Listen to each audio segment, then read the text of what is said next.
नमस्कार, स्वागत है आपका खबर उत्तराखंड में और मैं हूं आपके साथ दुर्गेश पांडे। आगामी 8 अप्रैल से 10 अप्रैल तक चलने वाला बीजेपी विधायकों का प्रशिक्षण शिविर फिलहाल स्थगित कर दिया गया है। बीजेपी के प्रदेश महामंत्री आदित्य कोठारी ने इस बात की जानकारी दी।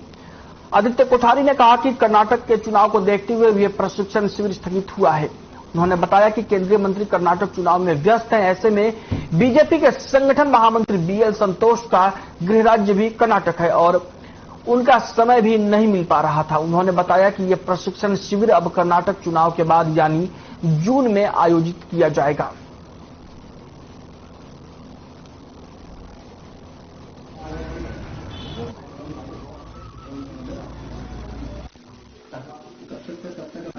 और इसी बीच में कर्नाटक में विधानसभा के चुनाव भी घोषित हुए।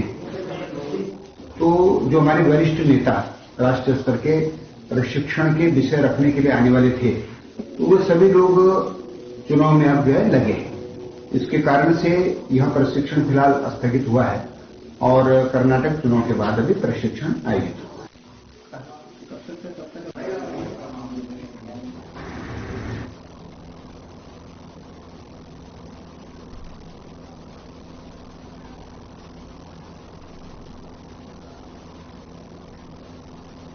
देहरादून के महापौर सुनील उनियाल गामा ने बताया कि पहली बार रिकॉर्ड 52 करोड़ से अधिक का हाउस टैक्स वसूला गया है।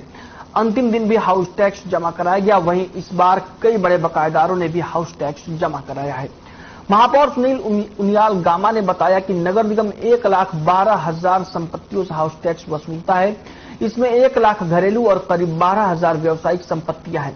हर वर्ष नगर निगम वित्तीय वर्ष खत्म होने से पहले हाउस टैक्स जमा करने की अपील करता है, लेकिन लोग कई बार नहीं आते हैं। इस बार नगर निगम की सख्ती और कर्मचारियों की मेहनत के चलते हाउस टैक्स वसूली का रिकॉर्ड टूट गया। इस बार यह आंकड़ा 52 करोड़ के ऊपर पहुंच गया है। सुनील उनियाल गामा ने सभी नगर निगम के कर्मचारियों को बधाई दी है।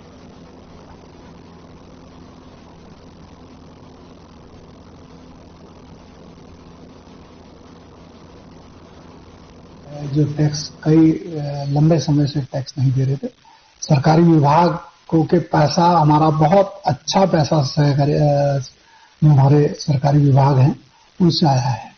तो इस तरीके से जो हमने जो टारगेट जो 50 करोड़ का रखा था वो 50 करोड़ भी पार किया है और 52 करोड़ का जो हमारा टैक्स आया है। मैं अपने शहर वासियों का उनका बहुत बहुत आभार और उनका धन्यवाद करता हूं कि आपका जो टैक्स आपने दिया है से निश्चित रूप से देहरादून के विकास में जो है आपकी भागीदारी होगी और निश्चित रूप से जो है देहरादून का विकास होगा।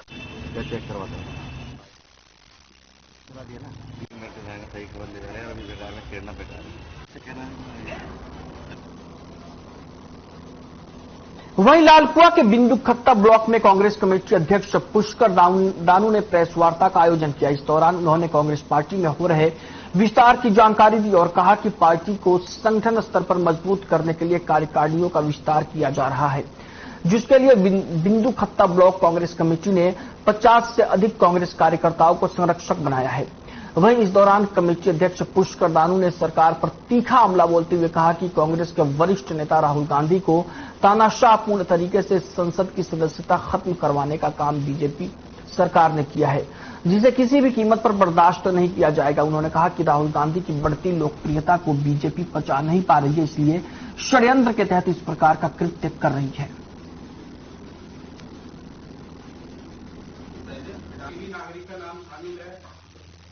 आज बड़े जोर शोर के साथ चल रहा है कि राहुल गांधी जी की सदस्यता जो अलोकतांत्रिक तरीके से इन्होंने रद्द कर दी है।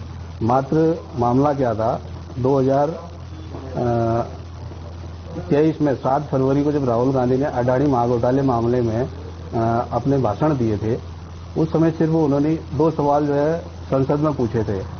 नंबर 1 कि अडानी की जो सेल कंपनी है उसमें जो 20,000 करोड़ रुपया है ये कहां से आया और किसका है।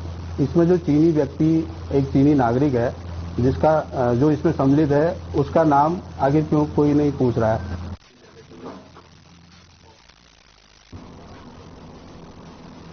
वहीं उत्तराखंड कांग्रेस के पूर्व प्रदेश अध्यक्ष गणेश गोदियाल ने पौड़ी पहुंचकर केंद्र की बीजेपी सरकार पर तानाशाही का आरोप लगाया है।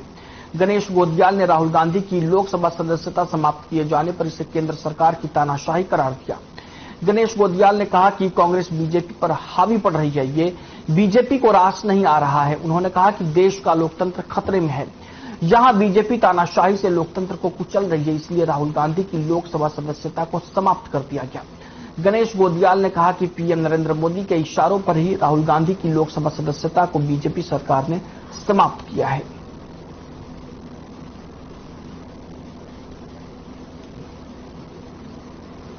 संसद में हो चाहे संसद से बाहर हो, सच्चाई बयां की है। इस देश की राजनीतिक हालात जो कि सरकार और कारपोरेट के गठबंधन से संबंधित है, राहुल गांधी जी ने बहुत ही विनम्र शब्दों में सरकार से सिर्फ ये बात पूछी कि 20,000 करोड़ रुपए सेल कंपनियों के द्वारा जो अडानी जी के खातों में आया और जिनको की ये भी जानकारी मिली है कि वो रक्षा कारोबार से संबंधित कंपनियां हैं, क्या सरकार बताएगी कि ये पैसे किसके हैं?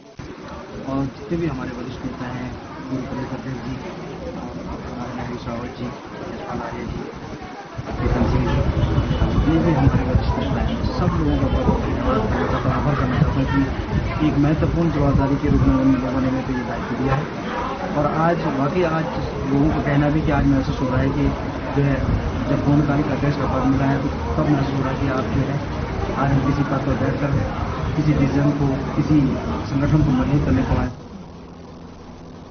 वहीं कांग्रेस भवन में आयोजित पत्रकार वार्ता में पछवादून जिलाध्यक्ष लक्ष्मी अग्रवाल ने बीजेपी सरकार पर आरोप लगाते हुए राहुल गांधी की सदस्यता समाप्त करने को लेकर कांग्रेस कार्यकर्ताओं से अपील की और बताया कि पूरे देश में कांग्रेस कार्यकर्ताओं में आक्रोश है, जिस कारण 1 महीने तक विभिन्न कार्यक्रम आयोजित कर कांग्रेस अपना विरोध दर्ज कराएगी। साथ ही जिलाध्यक्ष ने कहा कि पोस्टकार्ड अभियान चलाकर प्रधानमंत्री कार्यालय भेजा जाएगा। प्रदेश के हर थाने में बीजेपी कार्यकर्ताओं द्वारा दिए गए बयानबाजी के विरुद्ध कार्रवाई दर्ज कराई जाएगी। वहीं उसके बाद पूरे प्रदेश में विशाल रैली निकालकर बीजेपी के खिलाफ प्रदर्शन किया जाएगा।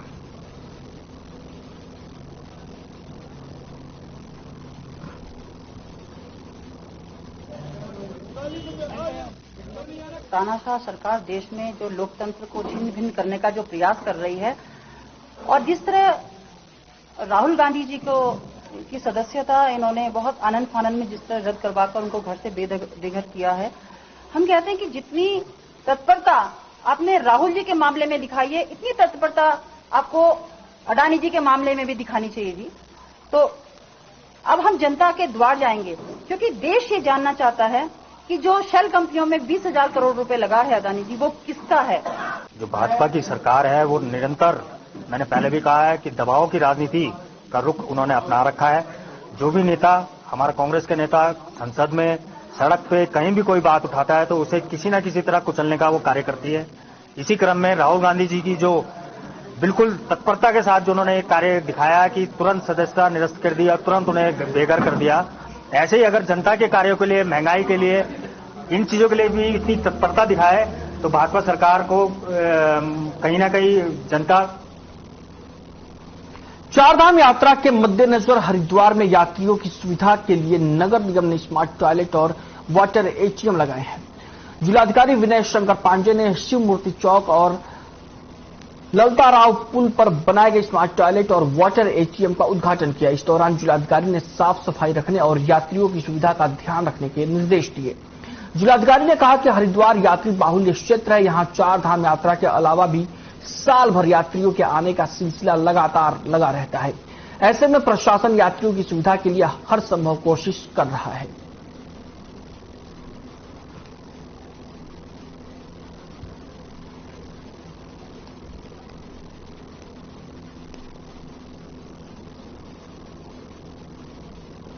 चल रहा है कि लोग खुले में शौच न करें, लोगों को साफ सुथरे टॉयलेट्स मिले। आपको पता है कि हरिद्वार यात्रा रूट पर पड़ने वाला एक महत्वपूर्ण पड़ाव स्थल है, वहां पर इस तरह का स्मार्ट टॉयलेट बनना एक बहुत अच्छी शुरुआत है। और जैसा कि नगर आयुक्त जी ने बताया कि इस तरह के 20 टॉयलेट्स और बनाए जाएंगे। एक टॉयलेट में 9 सीट्स इनकी लगी हुई हैं, 3 यूरिनल हैं, बड़ा ऑटोमेटेड टाइप का है, बड़ा साफ सुथरा है। बहुत फायदा होगा। ये सब यात्री क्षेत्र में लग रहे हैं हम लोग के। हम लोगों ने इसी पर्पज से बनाए गए कि जो हमारे आने वाले यात्री हैं वो हमारे टॉयलेट्स को ढंग से यूज करें, वाटर की कोई कमी ना हो उनको। काफी महंगा वाटर मिलता है, तो इस तरह से हम लोगों ने जो वाटर है वो भी पूरा आरओ वाला वाटर है और सेल्फी पॉइंट भी हम लोगों ने डेवलप कर दिया है और अभी हम लोग और भी प्रोजेक्ट में काम कर रहे हैं जो कि जिससे कि टूरिज्म बढ़े, जैसे वाटर प्रोजेक्शन को है, एक्वेरियम है, इस तरह की चीजें हम लोग बनाने की प्रयास करें। चारधाम यात्रा शुरू होने में महज 20 दिनों का वक्त रह गया है। ऐसे में हरिद्वार पुलिस प्रशासन ने नेशनल हाईवे पर लगे यूनिपोल और होर्डिंग हटाए। हरिद्वार के ज्वारापुर, रानीपुर, झाल से लेकर कोर कॉलेज तक लगे सभी यूनिपोल और होर्डिंग्स अवैध है। होर्डिंग लगाने के लिए NHAI से कोई अनुमति भी नहीं ली गई थी। अब पुलिस प्रशासन अवैध होर्डिंग्स और यूनिपोल को हटाने की कार्रवाई करेगी। गौरतलब है कि कई सालों से यह होर्डिंग्स नेशनल हाईवे पर लगे हैं। वहीं SSP अजय सिंह ने जानकारी देते हुए बताया कि चारधाम यात्रा से पहले होर्डिंग्स को नेशनल हाईवे से हटाया जाएगा और अवैध होर्डिंग्स लगाने वालों पर कार्रवाई की जाएगी।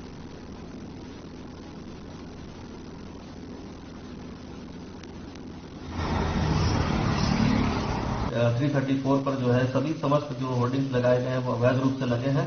इसको देखते हुए पुलिस ने और मिलकर NHAI के साथ सभी अवैध होर्डिंग्स को हटाया जा रहा है। साथ ही साथ NHAI की जो 334 है उस पर एक रिपोर्ट भी मिली है जिसमें ऐसे अवैध होर्डिंग्स को के पीछे कहीं ना कहीं ऐसे माफिया पाए जा रहे हैं जो प्राथमिक जांच में लग रहा है, जिनके द्वारा अवैध होर्डिंग्स लगाई गई है जो और बिना अनधिकृत रूप से सरकार को भी कहीं इसमें कोई टैक्स नहीं दिया जा रहा है NHAI को। इसको देखते हुए NHAI के अथॉरिटी से भी कहा गया है कि ऐसे लोगों के विरुद्ध को तत्काल प्राथमिकी दर्ज। वहीं कांग्रेस के पूर्व अध्यक्ष राहुल गांधी की संसद की सदस्यता रद्द किए जाने और सरकारी आवास खाली किए जाने का आदेश जारी होने का मामला लगातार तुल पकड़ता जा रहा है। इसी बीच उधम सिंह नगर के किच्छा में कांग्रेसियों ने प्रेस वार्ता करते हुए केंद्र सरकार पर तमाम गंभीर आरोप लगाए। मामले पर कांग्रेसियों ने कहा कि केंद्र सरकार के कई पूर्व सांसद और मंत्री सरकारी आवास का उपयोग कर रहे हैं, लेकिन उनके आवास खाली नहीं कराए गए। साजिश के तहत केंद्र सरकार ने वरिष्ठ कांग्रेस नेता राहुल गांधी की सदस्यता खत्म की और साथ ही उन्होंने कहा कि बीजेपी की केंद्र सरकार गांधी परिवार का शोषण और उत्पीड़न करने का प्रयास कर रही है। जिस गांधी परिवार के पूर्वजों ने अपनी सारी संपत्ति और अपने आभूषण देश के लिए दान कर दिए।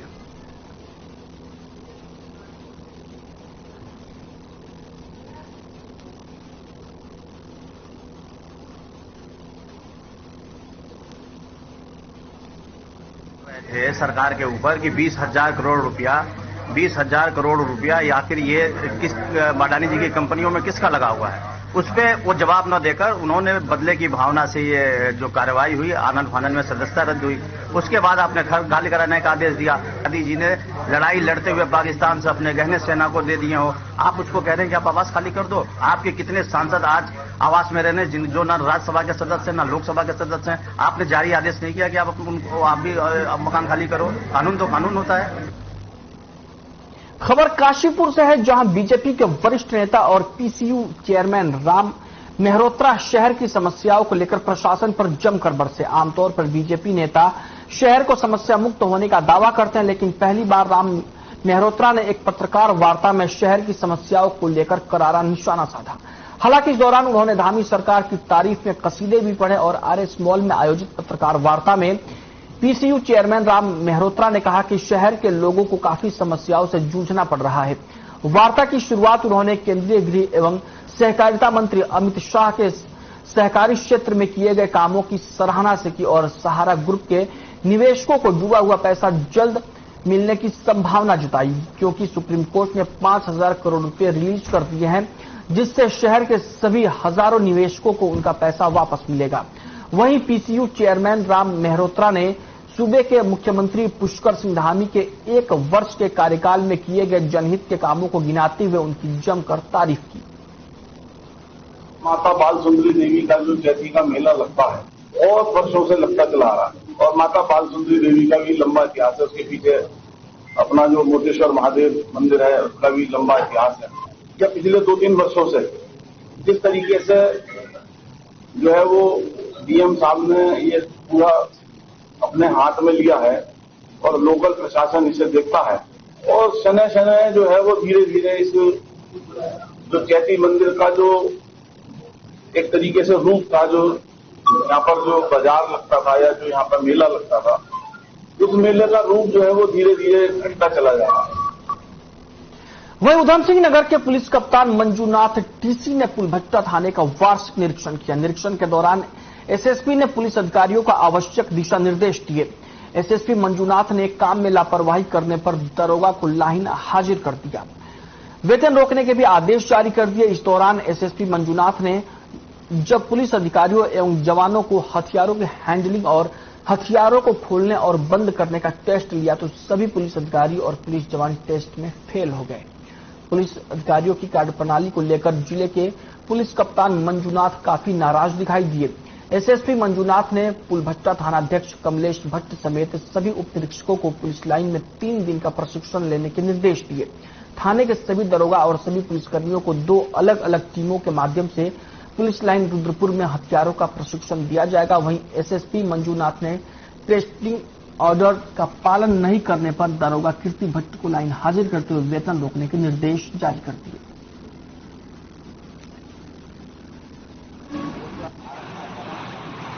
प्रोफेशनल पार्ट में भारी कमी है।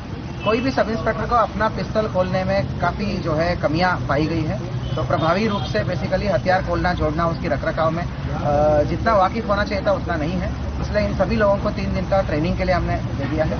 और एक सब इंस्पेक्टर ने मेरा स्टैंडिंग ऑर्डर को, जनपद का स्टैंडिंग ऑर्डर है उधमसिंह नगर क्योंकि वायलेंट और सीमावर्ती जिला है, क्राइम टाउन जिला है, हमारा स्टैंडिंग ऑर्डर रहता है कि हर सब इंस्पेक्टर को पिस्टल और या रिवॉल्वर कैरी करना मैंडेटरी है। उसका उल्लंघन किया है, उसको तत्काल हमने लाइन हाजिर के लिए बोल दिया। खबर दिनेशपुर से है, जहां हरिचंद गुरुचंद के अनुयायियों के समक्ष प्रशासन ने आय व्यय का हिसाब दिया।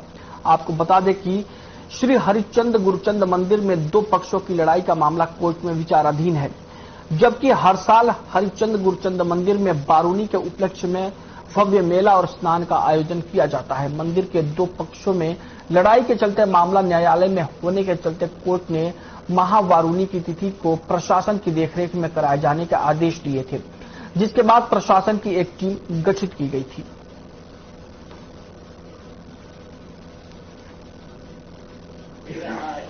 इस 3 दिन के मेले में 1 दिन का मेला तो जो है बारिश की वजह से खराब हो गया। तीसरे दिन 2 दिन का मेला जो संपन्न हुआ वो शांतिपूर्ण रूप से संपन्न हुआ और उसको क्षेत्र की जनता को धन्यवाद भी दिया। और इसमें कुल जो चंदा प्राप्त हुआ या दान पेटियों से प्राप्त हुआ कुल लगभग 12 लाख रुपए प्राप्त हुआ। 12 लाख में से लगभग 6.5 लाख रुपया खर्चा हुआ है और लगभग 105 या 5.5 के आसपास धनराशि बची हुई है, जिसको मंदिर खाते की कमी है। वही लोक निर्माण विभाग में कार्यरत डिप्लोमा इंजीनियर महासंघ वेतन विसंगति समेत कई मांगों को लेकर प्रदेश सरकार के खिलाफ हड़ताल पर चला गया है, जिसका असर सरकार के निर्माण कार्यों पर पड़ेगा। आंदोलित कर्मचारियों का कहना है कि सरकार द्वारा आश्वासन के बावजूद अभी तक शासनादेश जारी नहीं किया गया है, जबकि कर्मचारी पिछले 10 सालों से मांग कर रहे हैं, लेकिन सरकार द्वारा सिर्फ कोरे आश्वासन दिए जा रहे हैं। यदि सरकार शीघ्र ही मांगों का सकारात्मक आदेश जारी नहीं करती है तो हड़ताल जारी रहेगा।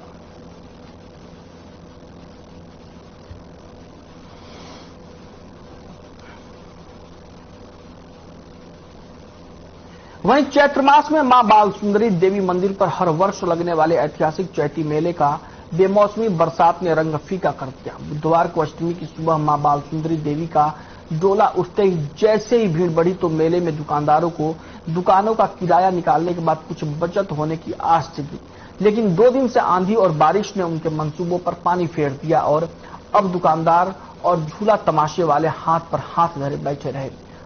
जिसके बाद तहसीलदार यूसुफ अली ने बरसाती पानी को निकालने के लिए 2 पंपिंग सेट लगवाकर पानी निकाला। उन्होंने बताया कि बीती रात से ही इस काम को अंजाम दिया गया। उन्होंने ये भी बताया कि दिल्ली चाटवाले के समीप रात से ही पानी की निकासी की गई, जबकि सुबह मंदिर के सामने पंपिंग सेट लगाकर पानी की निकासी की गई। उन्होंने बताया कि मेले को सुचारू रूप से चालू कर दिया गया है। आपको बता दें कि गुरुवार की शाम को आई आंधी ने दुकानदारों के होश खराब कर दिया। वहीं शुक्रवार को तेज हवाओं के साथ हुई बरसात ने श्रद्धालुओं की श्रद्धा को भी बेबस कर दिया और मेला खाली खाली नजर आया।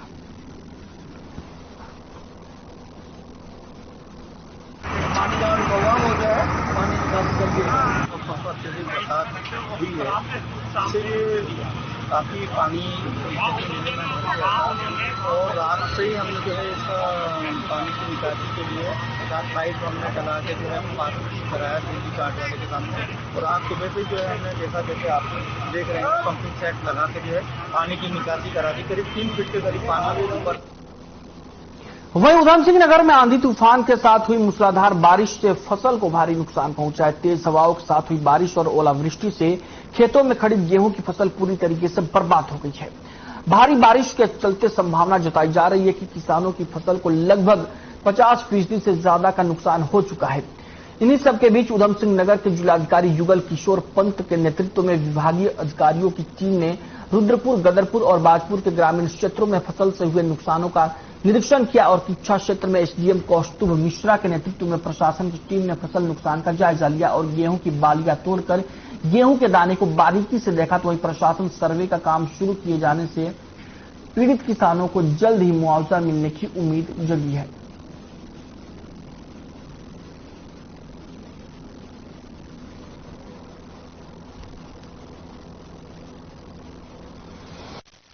क्योंकि दो दिन से बेमौसमी बारिश हो रही है, हवा भी चली है और कुछ जगह ओलावृष्टि भी हुई है।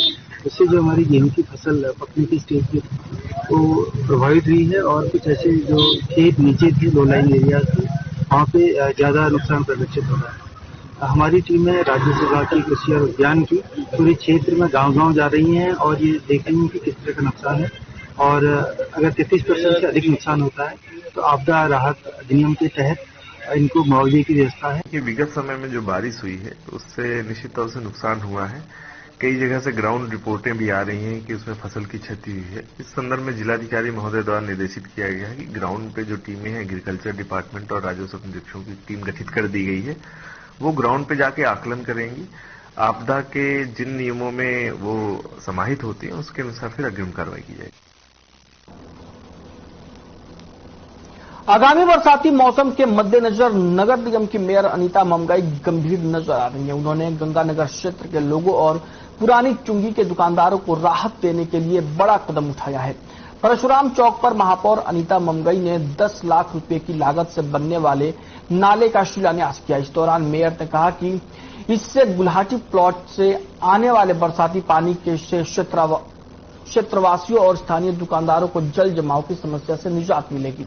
घरों के गंदा पानी के कारण जल जमाव की स्थिति बन जाती है, ये समस्या अब दूर हो जाएगी। उन्होंने पुरानी चुंगी और हरिद्वार रोड पर हल्की सी बारिश में हो रहे जलभराव के लिए नेशनल हाईवे अथॉरिटी की कार्यप्रणाली पर गंभीर सवालिया निशान लगाते हुए कहा कि अगर NHAI हरिद्वार रोड पर सड़क के चौड़ीकरण अभियान के दौरान निर्माण कराए गए नाले में पानी के निकासी के लिए सही ढलान की गई होती तो यहां के लोगों को इतनी परेशानी का सामना नहीं करना पड़ता।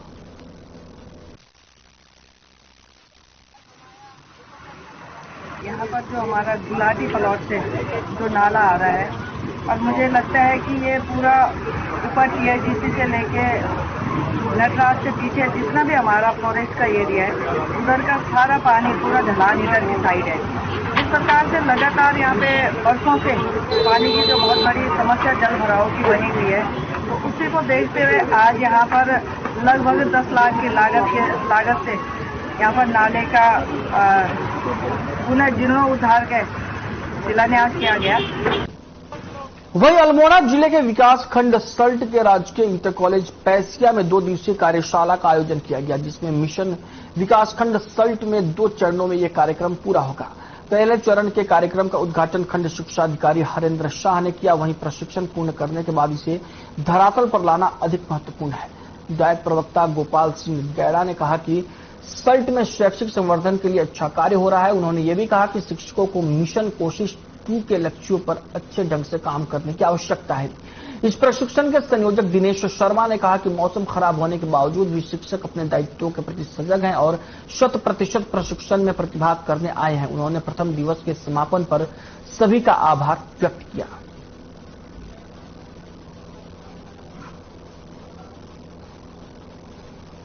वहीं रुद्रपुर के ट्रांजिट कैंप थाना क्षेत्र के ठाकुर नगर के पास नाले में अज्ञात युवक का शव मिलने से सनसनी फैल गई। सूचना पर पहुंची पुलिस ने मृतक के शव को कब्जे में लेकर पोस्टमार्टम के लिए भेज दिया है। ठाकुर नगर में पुलिस को युवक के शव मिलने की सूचना मिली, जिसके बाद ट्रांजिट कैंप थाने की पुलिस ने मौके पर पहुंचकर नाले से युवक के शव को बाहर निकाला। बताया जा रहा है कि शव लगभग 1 हफ्ते पुराना है और अभी शव की शिनाख्त नहीं हो पाई है। उन्होंने कहा कि जनपद के अन्य थानों से भी संपर्क किया जा रहा है। शव की शिनाख्त कराने के बाद शव को परिजनों को सुपुर्द कर दिया जाएगा।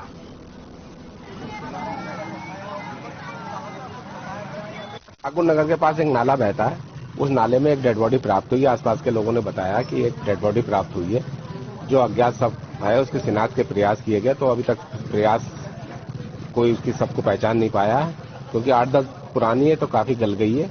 उसको बाद की यह पोस्ट पंचायतनामा करके पोस्टमार्टम के लिए भेजा जा रहा है और आसपास के लोगों से। बुलेटिन में फिलहाल के लिए इतना ही। मुझे दीजिए इजाजत। नमस्कार।